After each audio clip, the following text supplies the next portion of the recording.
are 13,000 customs items on the customs union's spreadsheet, over 13,000. If we leave the European Union on my basis of free trade, almost all of those go. So the whole job becomes much, much simpler. So the Public Accounts Committee is assuming that you apply the current customs regulations.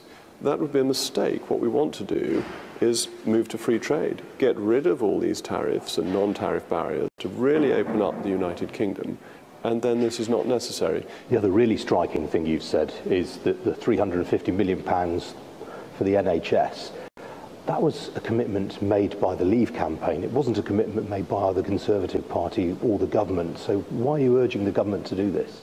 You're absolutely right. But I think when you make promises, the electorate looks at the promise in broad terms and doesn't say, oh, well, this is only the promise of part of the Conservative Party or of the Leave campaign. I think voters reasonably thought it was a promise that was being made in the event that we voted to leave. And that when they voted to leave, they were voting to leave also for £350 million a week for the NHS once we had left.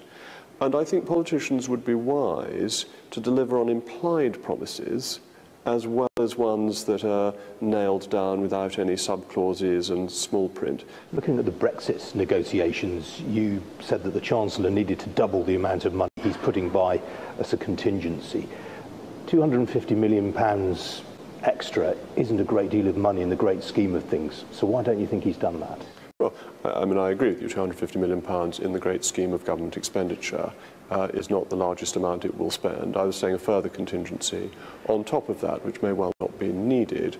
I think the government needs to be showing very clearly to our interlocutors in the EU that we will be ready on day one without a deal. I think it's very important from a negotiating standpoint, but also it may happen. And if it does happen, we have to be ready and not get to the position a few months before the deadline where the EU can face us with almost anything because the EU knows we won't be ready.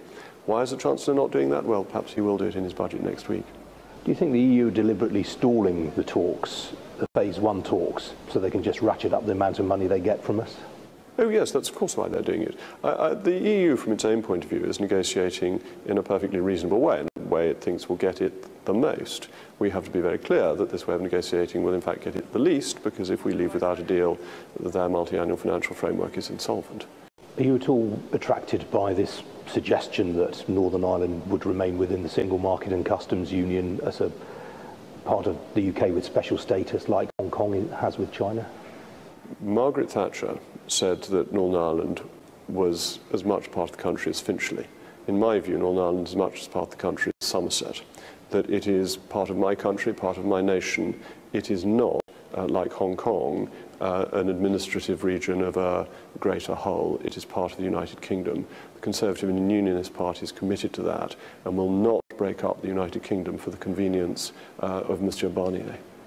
So we have a vote Hong Kong has with China?